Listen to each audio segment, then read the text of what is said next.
بسم الله الرحمن الرحيم. الحمد لله رب العالمين، والصلاة والسلام على أشرف الأنبياء والمرسلين نبينا محمد وعلى آله وصحبه أجمعين. أما بعد. kosa la tano katika makosa ya hafalat na munasabat al-aklu wash-shurbu bima fihi dhahabun wa fidda, kula na kunywa katika vyombo ambavyo vina dhahabu na fedha. Qala wa hadha la yahillu, jambo hili sio halali, ni jambo la haramu kutumia vyombo vya dhahabu na fedha katika kula na kunywa. Lima rawa Hudhaifa radhiyallahu anhu qala qala Rasulullah sallallahu alayhi wasallam لا تشربوا في آنية الذهب والفضة ولا تأكلوا في صحافها, msinywe katika vyombo vya dhahabu na fedha, wala msile kwa kutumia sahani zao, kutumia sahani za dhahabu au sahani za fedha. Alhadith muttafaqun alayhi. وروى مسلم في صحيحه عن أم سلمة قال قال رسول الله صلى الله عليه وسلم من شرب في إناء من ذهب أو فضة فإنما يجرجر في بطنه نارا من جهنم, anayekunywa kwa kutumia chombo cha dhahabu au fedha, hakika anatia katika tumbo lake moto wa jahannam.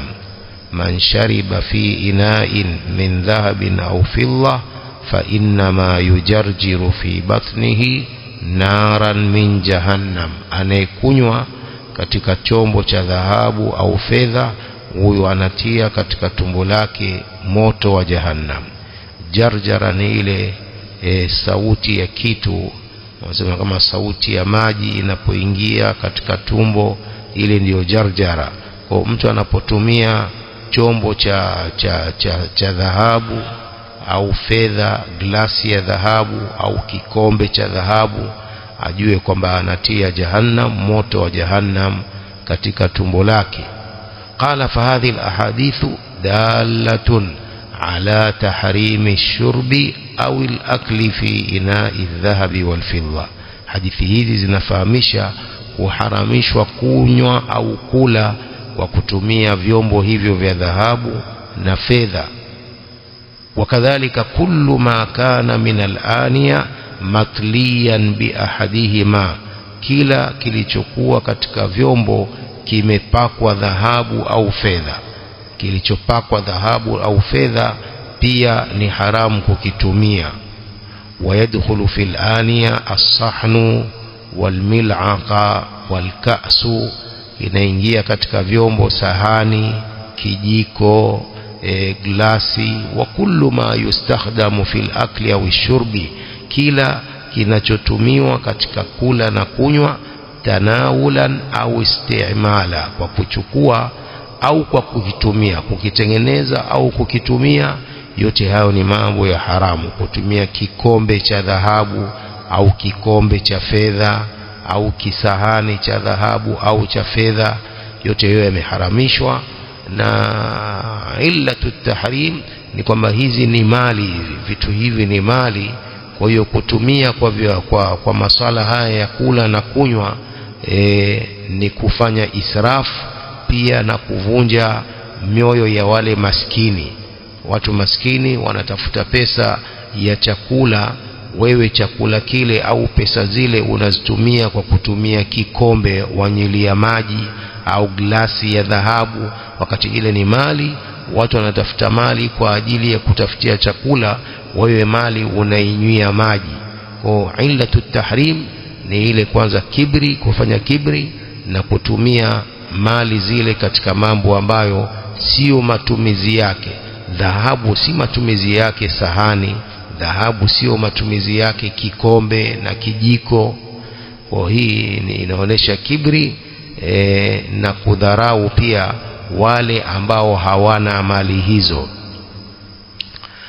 Sadisan, kosa la sita, ittikhadhu suhuf وغيرها مما فيه ذكر الله ورسوله سفرا للأكل والشرب.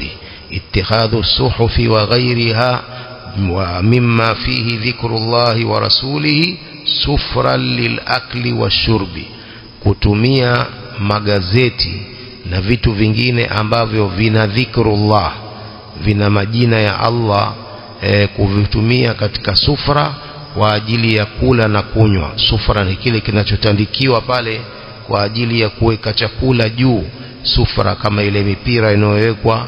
Magazeti, kuna magazeti ambayo ni ya Kiarabu, yana aya za Allah au yana majina ya Allah, watu wakaekea pale chakula chao juu ya magazeti yale, ndio huo uharamu.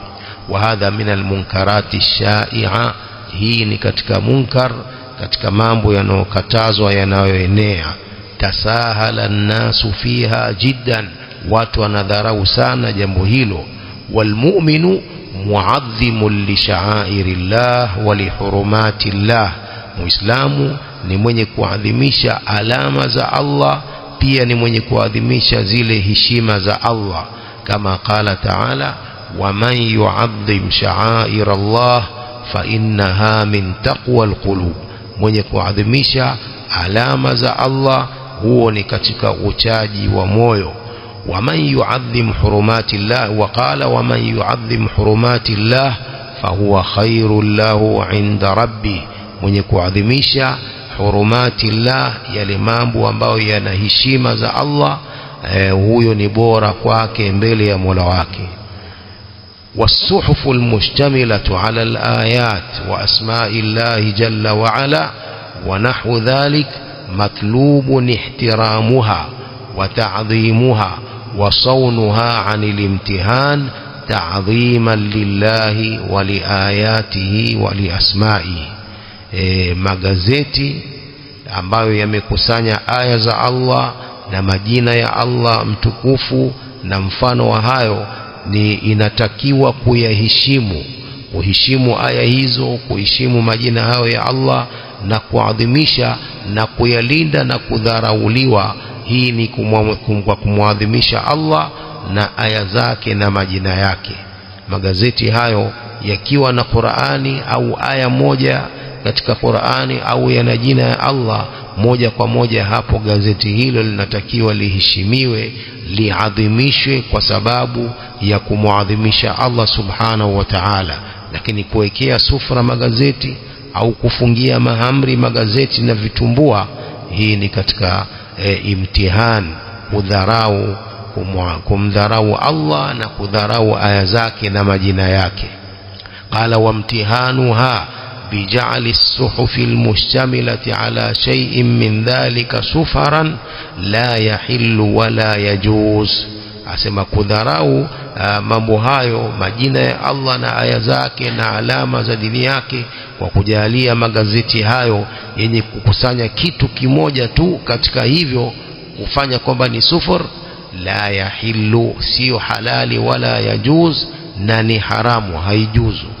Kwa hiyo kuna vitu hivyo ambavyo vimetajwa majina ya Allah au vina aya za Allah. Kalenda, kuna baadhi ya kalenda hizi za Kiislamu zina majina ya Allah au nyingine zina aya za Allah. Kalenda zile zinatakiwa zihifadhiwe, au vinginevyo zikimalizika mtu azitie moto, zimalizike. Lakini kufungia mahamri, hili ni jambo la haramu, mtu anapata madhambi, au kuzitupa na nini katika mapipa ya mataka, hiyo ni kudharau aya za Allah subhanahu wa ta'ala na majina yake. akhta'ul libas, makosa ya mavazi. awalan malabisur rijal, nguo za wanaume.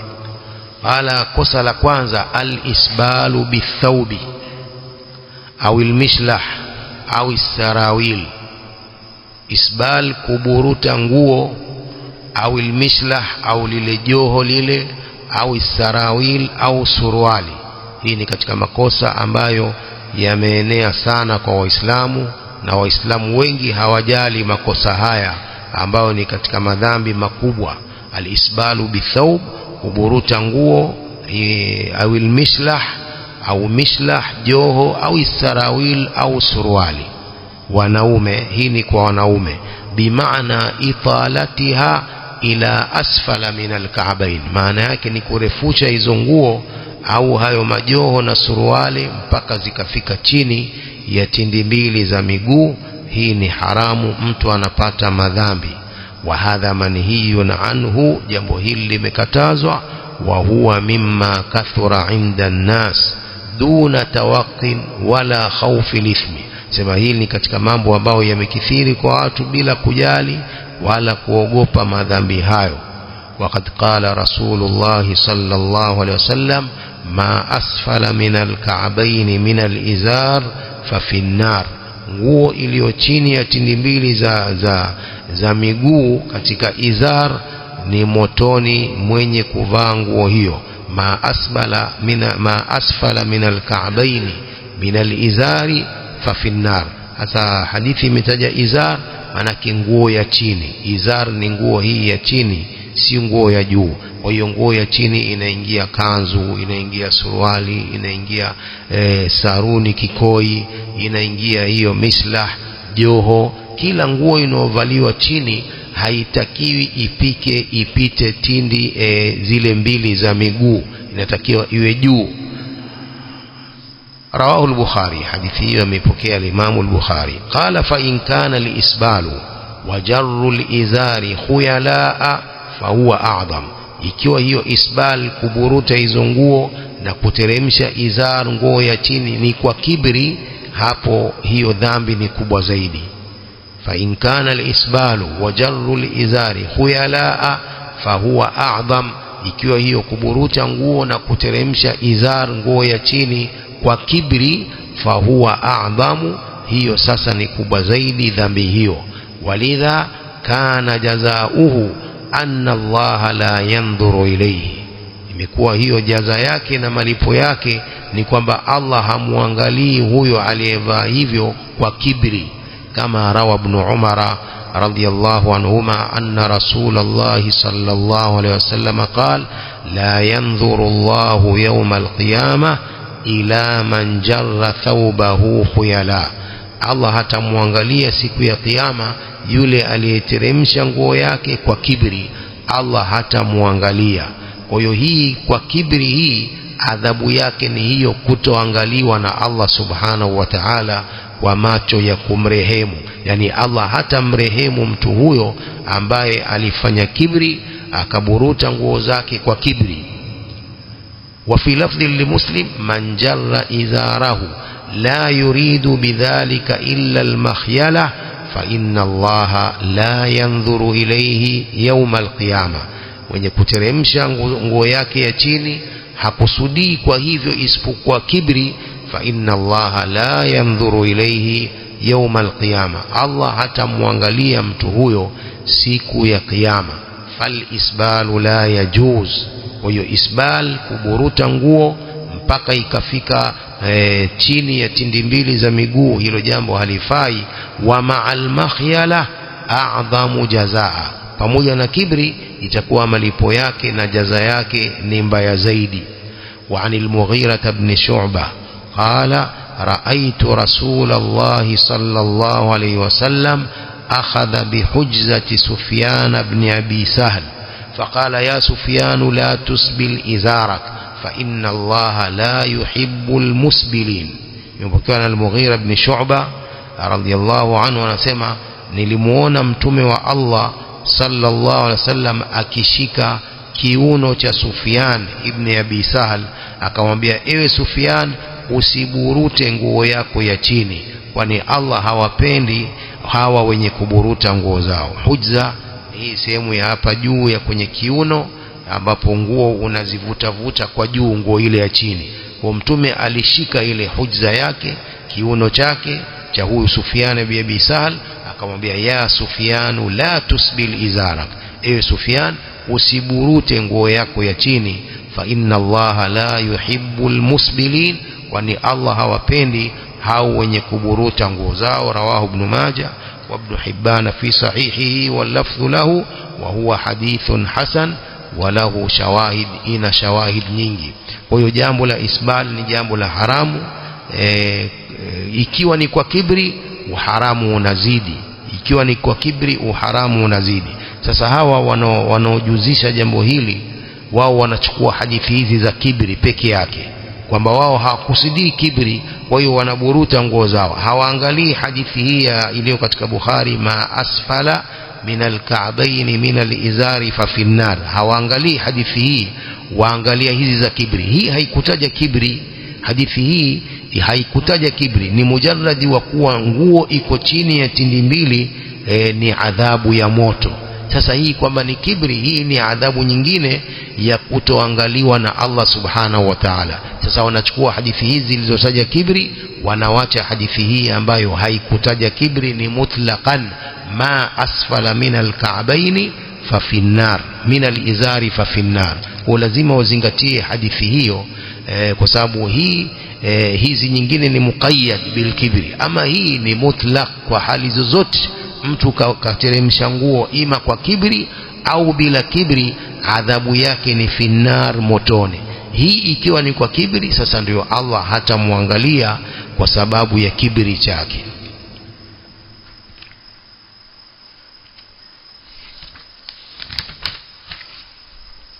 Kosa la pili la mavazi kwa wanaume, irtidaul malabisi al-layiqa wash-shaffafa, kuvaa nguo zenye kubana na nguo zenye kuona ambazo zinaonesha hajm au rangi ya mwili wa mwanamume.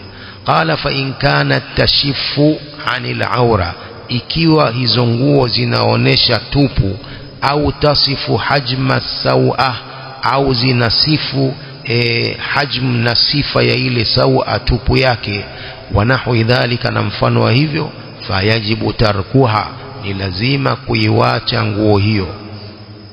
Fa in kanat tashifu anil aura, ikiwa inaonesha tupu, tupu ni kuanzia kitovu mwanamume mpaka kwenye magoti, kwa nguo ikiwa inaonesha aura yake hiyo, au tasifu hajma sawa, au hajma ile sifa ya ile sawa inaonekana pia, wa nahwi dhalik, fayajibu tarkuha, ni lazima kuiwacha nguo hiyo.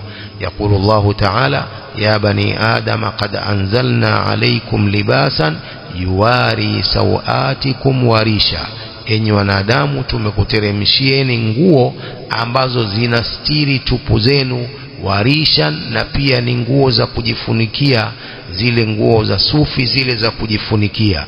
ya bani adama qad anzalna alaykum libasan yuwari sawatikum warisha wa libasu taqwa dhalika khair.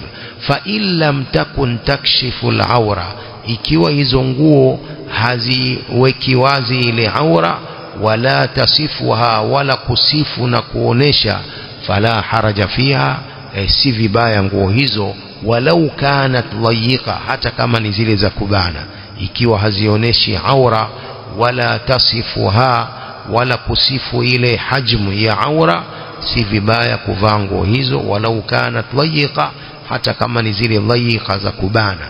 Illa idha kana fiha mushabahatu li albisati alkafirina bikhususiha, isipokuwa ikiwa nguo hizo zina kujifananisha na mavazi na nguo za makafiri hasa, hapo sasa itakuwa uharamu ni kujifananisha na nguo za makafiri. Kama sasa hivi vijana wanavaa nguo za kubana sana, kama ni suruali, kama ni mashati yao yamebana, hii moja kwa moja ni kujifananisha na nguo za makafiri, sababu waislamu hawana nguo namna hiyo. Waislamu hawana nguo za kubana kiasi hicho, lakini utaona mguu na suruali yake imebana kiasi cha kwamba kuivua mpaka achukue nusu saa labda kuitoa katika mguu ile suruali yake.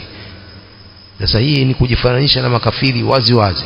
Kadhalika wasichana, baadhi ya wasichana wanavaa hivyo. Sasa imekuwa wasichana na wavulana wote wanavaa zinaitwa nini zile, skin tight sijui nini, ndio hivyo Allahu musta'an.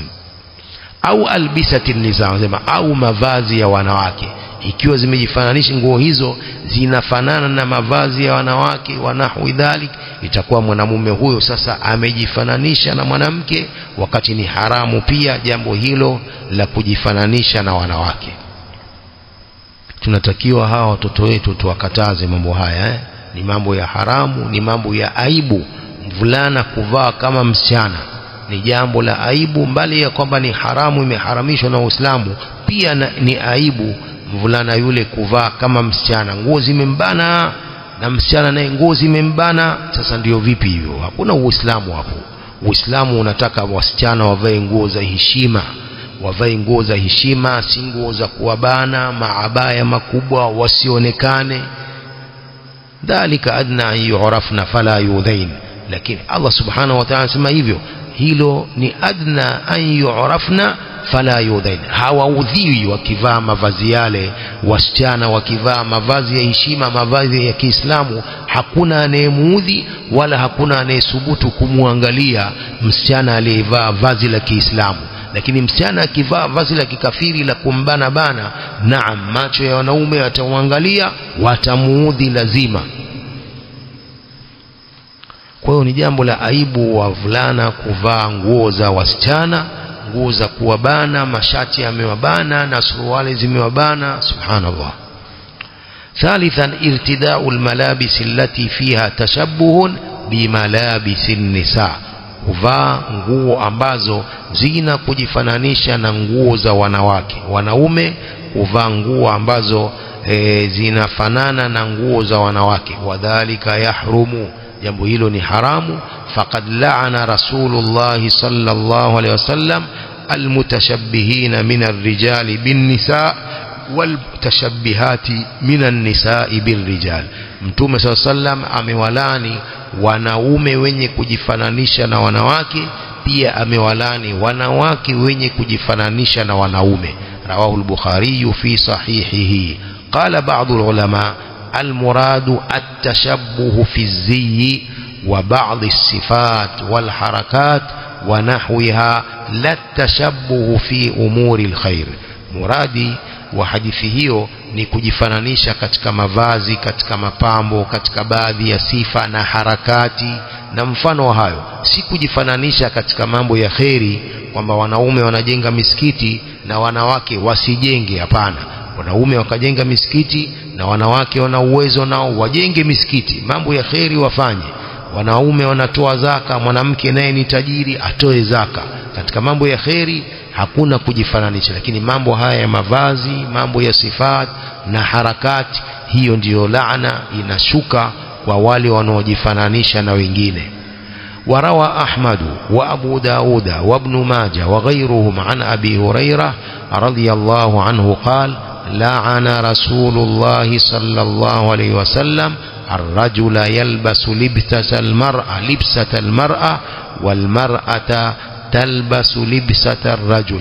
Mtume sallallahu alaihi wasallam amemlani mwanamume anayevaa vazi la mwanamke, na mwanamke pia amemlani mwanamke anayevaa vazi la mwanamume.